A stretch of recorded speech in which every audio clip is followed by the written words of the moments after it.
Jadi saya akan melanjutkan film dokumenter kemarin penjelasannya.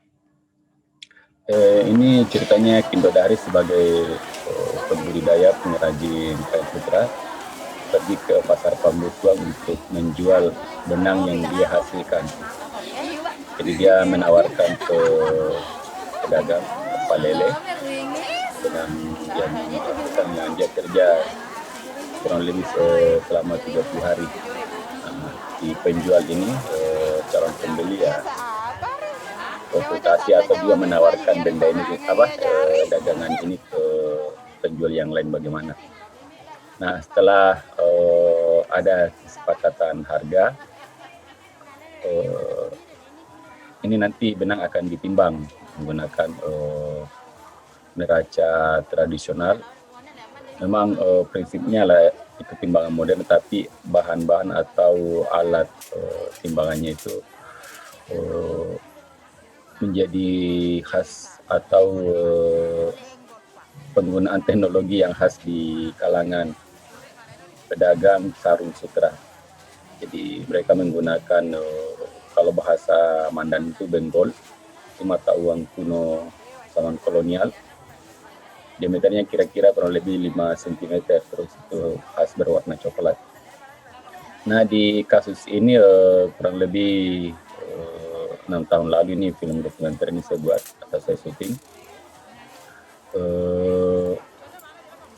Harga per benggolnya itu 2.500. Jadi misalnya masih alat timbang yang lain, maksudnya yang selain benggol yang warna coklat itu ada digunakan juga beberapa mata uang logam kuno. Jadi tinggal dikonversi satu benggol itu setara dengan berapa uang logam kuno yang lebih kecil. Ini kemarin dulu ini disepakati harganya 2.500 per satu keping, satu uang logam kuno. Jadi kalau misalnya satu lilitan sarung itu beratnya 10 benggol, jadi harganya 25.000. Jadi ini sudah dibeli, dijual, dan selain dijual, Kindo Dahri juga ada dia olah sendiri. Untuk kasus ini ini pesanan saya, benang-benang selain ada yang dia jual untuk diambil keuntungannya, terus bagian yang lain itu saya pesan untuk dibuatkan sebagai lembaran kain sutra. Ini dulu kasusnya ya, saya Kindo Dahri menghasilkan 3 lembar kain. Nah, proses setelah dari ulat itu yang tadi itu yang dijual, ini diolah sedemikian rupa untuk menjalani proses pencucian. Jadi sebelumnya itu benang tersebut dibagi-bagi. Nah, teknik pembagiannya seperti ini, dililitkan dulu. Awalnya itu tahap pertama dililitkan ke bambu kecil. Saya tidak tahu namanya ya, kayaknya bulu-bulu kalau tidak salah ingat. Ini yang tempat melilitkan itu. Adapun yang alat penggilingnya ini disebut galendrong. Jadi ini proses melilitkan benang sutra mentah ke bambu kecil.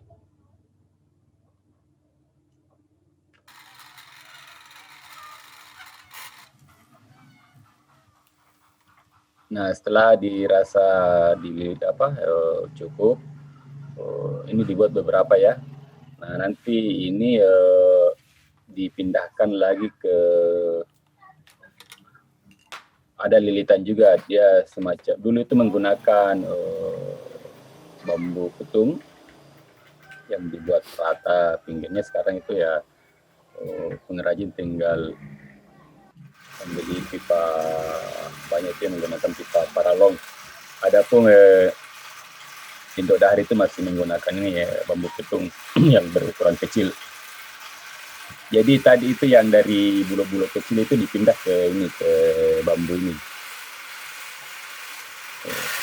Ini nggak kelihatan benangnya dari sini, ada beberapa dari bulu-bulu, terus yang gulungan besar ini kelihatan benangnya. Untuk beberapa tempat itu ya sudah ada yang menggunakan tenaga mesin.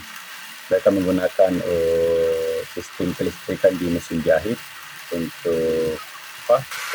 Jadi mereka tidak perlu repot-repot lagi melakukan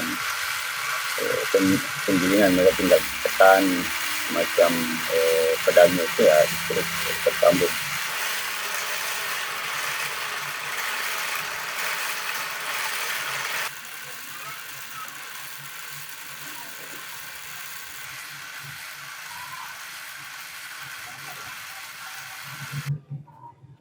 Nah, setelah itu dari bambu ini ya itu akan dipindahkan ke alat apa dililit di apa ya alat yang lain untuk menghasilkan semacam lilitnya yang lebih besar. Cuma yang nanti ini dia sudah tidak di sebuah benda. Memang awalnya dia akan dililitkan di semacam galendrong itu yang kincir itu. Nanti ya dilepas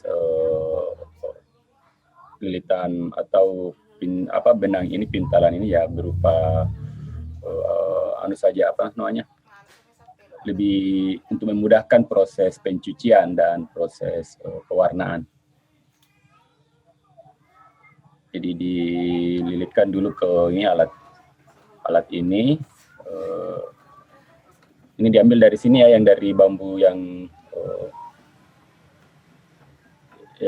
banyak tadi terlilit di situ.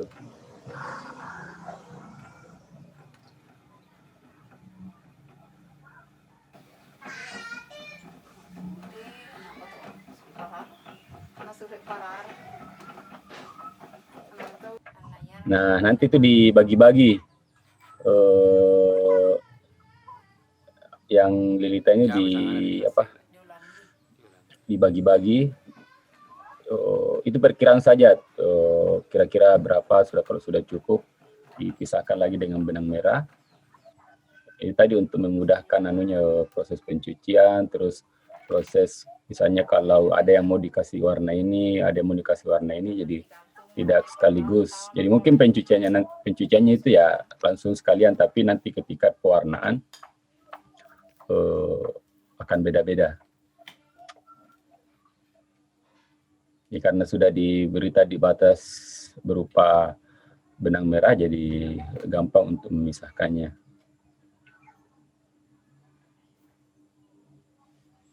Nah, ini penampakan atau bentuk fisik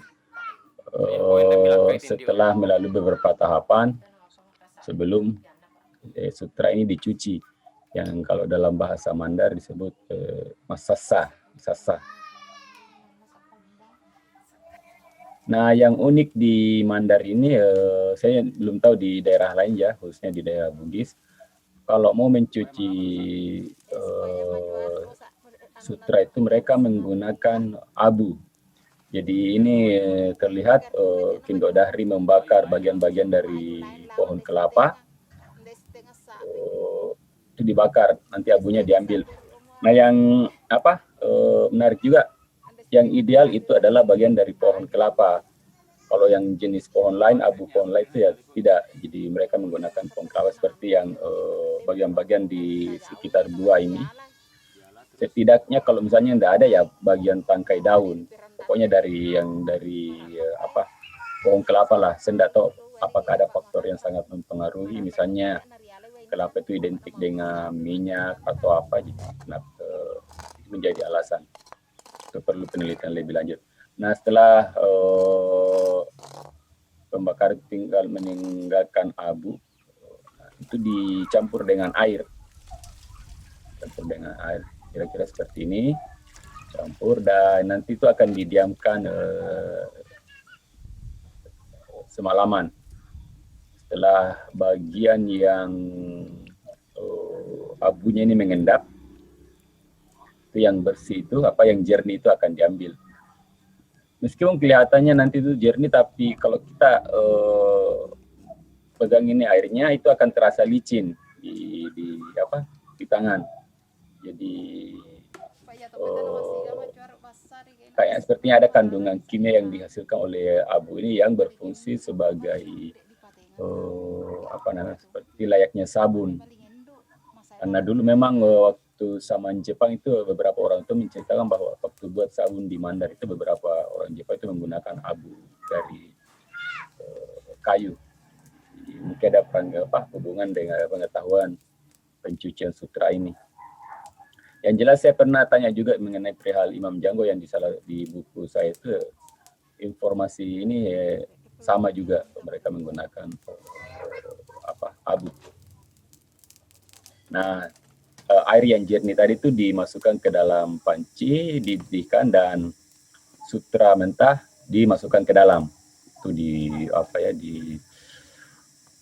Itu bukan digocek tapi bukan diaduk. Ya, diaduk dengan menggunakan ini seperti ini. Jadi sutra tadi itu diikat dikasih rangkaian daun kelapa untuk memudahkan menarik-nariknya. Jadi air yang digunakan ini adalah air yang tadi tuh dari abu, sisa pembakaran bagian-bagian pohon kelapa. Ini adalah tahap awal sebelum masuk proses masasa. Masasa artinya kan secara harfiah itu mencuci. Nah, ini sudah proses pencucian. Jadi dibilas. Jadi mereka ini tidak menggunakan sabun berbahan kimia atau yang sintetis atau yang dari minyak bumi. Jadi ini dibilas. Jadi proses setelah dimasak tadi itu, mungkin itu proses masak untuk melepaskan lemak-lemak atau apa. Nah, di sini adalah proses membilas menggunakan air jernih. Ini digunakan proses pembilasan ini ya setidaknya sampai 3 kali. Nah, setelah dibilas itu dibuang airnya, diperas sekuat mungkin. Jadi mereka menggunakan bambu untuk mengeluarkan air. Nah, benang sutra ini diangin-anginkan, tidak dijemur. Jadi setidaknya saya sudah 2 kasus melihat proses pencucian sutra ini. Mereka tidak menggunakan sinar atau panas matahari untuk mempercepat proses pengeringannya. Mereka gantung atau jemur di tempat yang rindang, misalnya di bawah pohon atau di bawah kolom rumah. Jadi diangin-anginkan saja.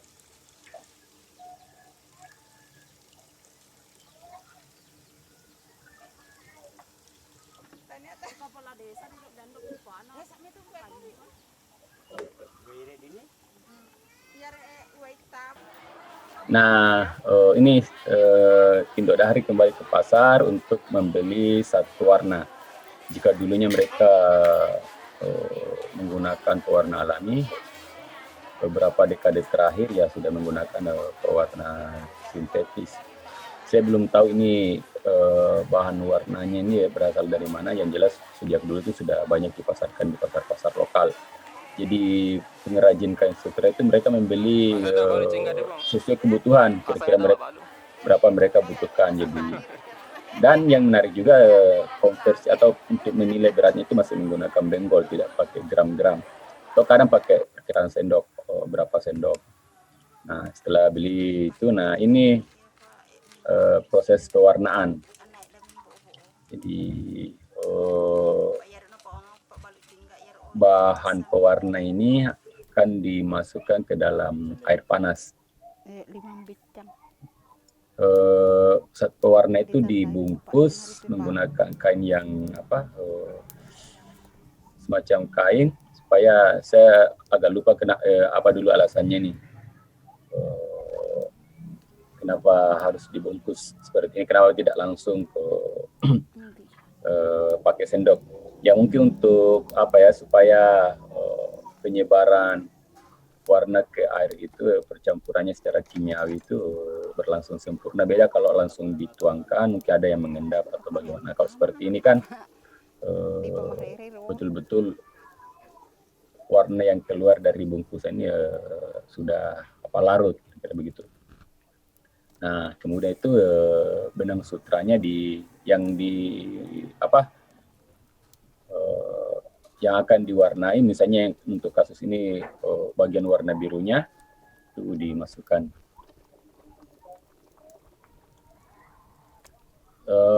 warna yang diharapkan pada sebuah kain itu makin misalnya biru gelap atau yang sangat biru ya dilakukan beberapa kali. Beda kalau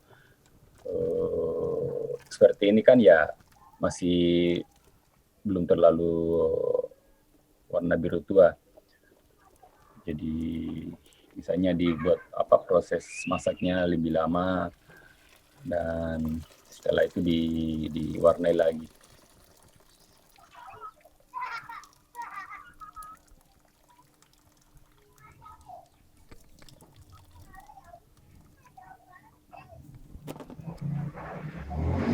Nari perre apa itu? Nari omok dua apa?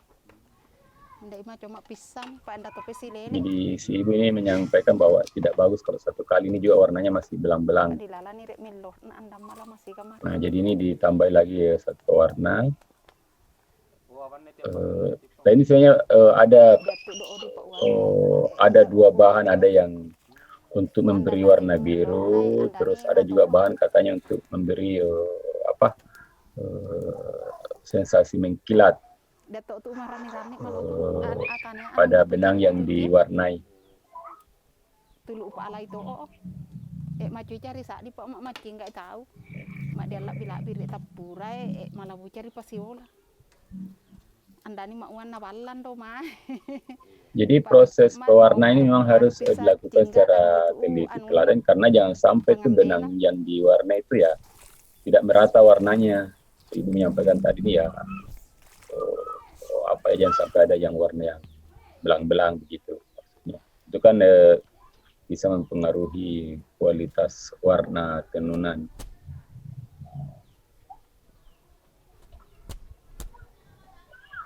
Jadi penenun itu sudah tahu misalnya kalau jumlah sekian benang yang saya warna ya sudah cukup untuk menghasilkan satu sarung.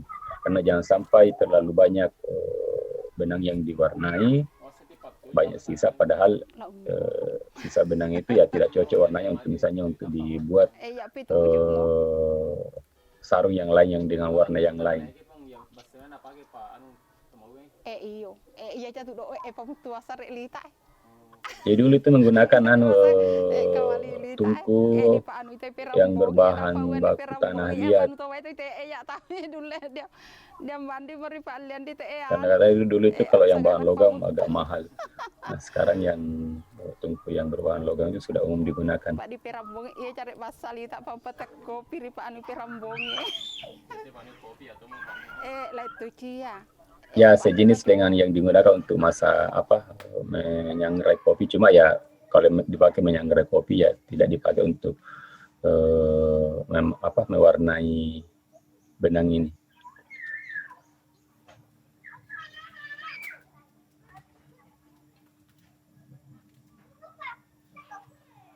Nah setelah dirasa cukup warnanya, proses menganyangkan benang itu dilakukan kembali.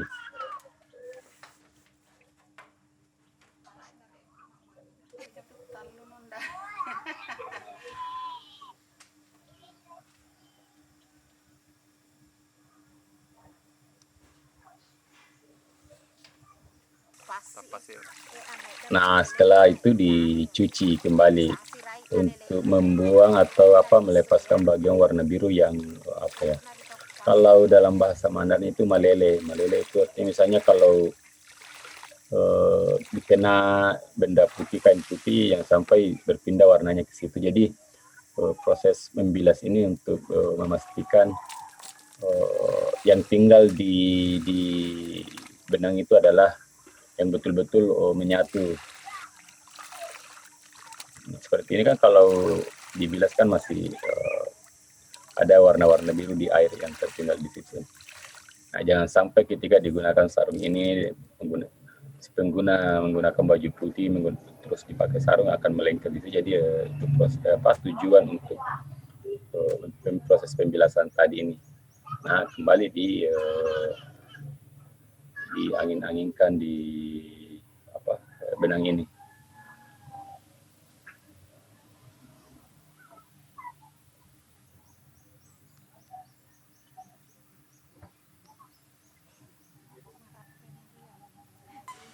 Nah, setelah proses benang ini sudah kering, itu dipindahkan ke lilitan ya. Umumnya itu menggunakan kaleng bekas. Di kaleng ini sudah siap untuk digunakan di proses mas sumau, yaitu penyusunan pola-pola. Jadi nanti ada dokumentasi tapi belum di bagian ini, proses mas sumau sebelum sutra tersebut ditenun. Jadi ini adalah proses akhir sebelum proses penenunan. Jadi benang sudah siap untuk dipindahkan ke sumau. Saya kira itu.